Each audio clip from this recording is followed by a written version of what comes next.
ছাদ বাগানে বিদেশি সবজি স্কোয়াশ রোপণ করলাম। যতগুলি বীজ বসিয়েছিলাম বস্তা বা ড্রামের মধ্যে সবগুলি বীজ থেকেই চারা বের হয়েছে আলহামদুলিল্লাহ।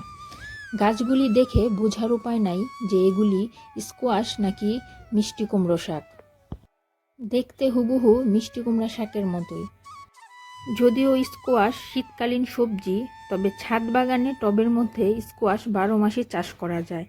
এর আগেও আমি আমার ছাদ বাগানে স্কোয়াশ চাষ করেছি, আলহামদুলিল্লাহ খুব ভালোই ফলন হয়েছে।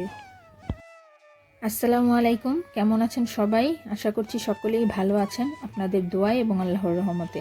আমিও ভালো আছি আলহামদুলিল্লাহ। আজকে আপনাদেরকে স্কোয়াশের বীজ রোপণ করা দেখাবো। এই যে এইগুলি হচ্ছে স্কোয়াশের বীজ, দেখতে কিন্তু অনেকটা চাল কুমড়া বা মিষ্টি কুমড়া বীজের মতো।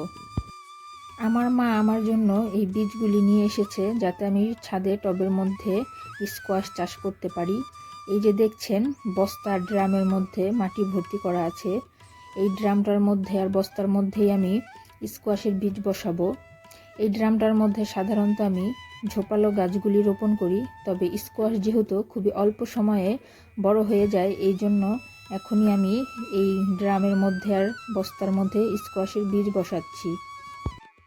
স্কোয়াশ শেষ হয়ে গেলে তখন আবার দেখা যায় এই ড্রামের মধ্যে আমি যে কোনো লতানো গাছ আবার রোপণ করে দিব। এই যে দেখতে পাচ্ছেন বস্তা ড্রামের মধ্যে একটা বস্তার মধ্যে আমি 3টে করে বীজ রোপণ করে দিব। বীজ থেকে চারা বের হইলে প্রতিটা বস্তার মধ্যে সুস্থ দেখে একটা করে চারা রেখে আমি বাকিগুলি তুলে অন্য জায়গায় সরিয়ে নেব। আর স্কোয়াশ চাষে কিন্তু প্রচুর পরিমাণের জৈব সারের প্রয়োজন হয়। আমার এই মাটিগুলি আগে থেকে প্রস্তুত করে আমি রেখেছি। এখানে বেলে দোআঁশ মাটি, লাল বালু আর শুকনো গোবর সার মিশানো আছে। জৈব সার হিসেবে এখানে আমি বেশ কিছু সবজির খোসা, ডিমের খোসাও দিয়েছি। গাছ বড় হওয়ার সাথে সাথে গাছের গোড়ায় প্রচুর পরিমাণের জৈব সারের প্রয়োজন হয়, তখন আবার গাছের গোড়ায় জৈব সার মাটি দিতে হয়। আর স্কোয়াশ গাছে প্রতিদিন পানির প্রয়োজন হয় না, গাছের গোড়ায় একদিন পর পর পানি দিলেই হয়। স্কোয়াশ যেমন সবজি হিসেবে রান্না করা যায়, তেমনি স্কোয়াশ গাছের শাকও কিন্তু মিষ্টি কুমড়া শাক, জালি শাক বা লাউ শাকের মতো রান্না করে খাওয়া যায়, খুবই ভালো লাগে খেতে।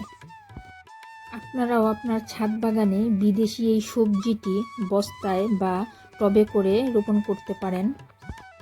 এই যে দেখেন বীজ রোপণের 5 দিন পরে চারাগুলো এভাবে বের হয়েছে আর এতটুকু বড় হয়েছে। ছাদ বাগানের টবের মধ্যে স্কোয়াশের ফলন কেমন হয় তা আপনাদেরকে আমি পরবর্তীতে দেখিয়ে দিব। আমার আজকের ভিডিও এই পর্যন্তই। আমার ভিডিওটি যদি আপনাদের কাছে ভালো লেগে থাকে, আমার চ্যানেলটিকে লাইক এবং সাবস্ক্রাইব করার অনুরোধ রইল। আমার সন্তান এবং পরিবারের জন্য দোয়া করবেন। আমিও দোয়া করি আল্লাহ তাআলা আপনাদের সবাইকে ভালো রাখুক, সুস্থ রাখুক। আল্লাহ হাফেজ।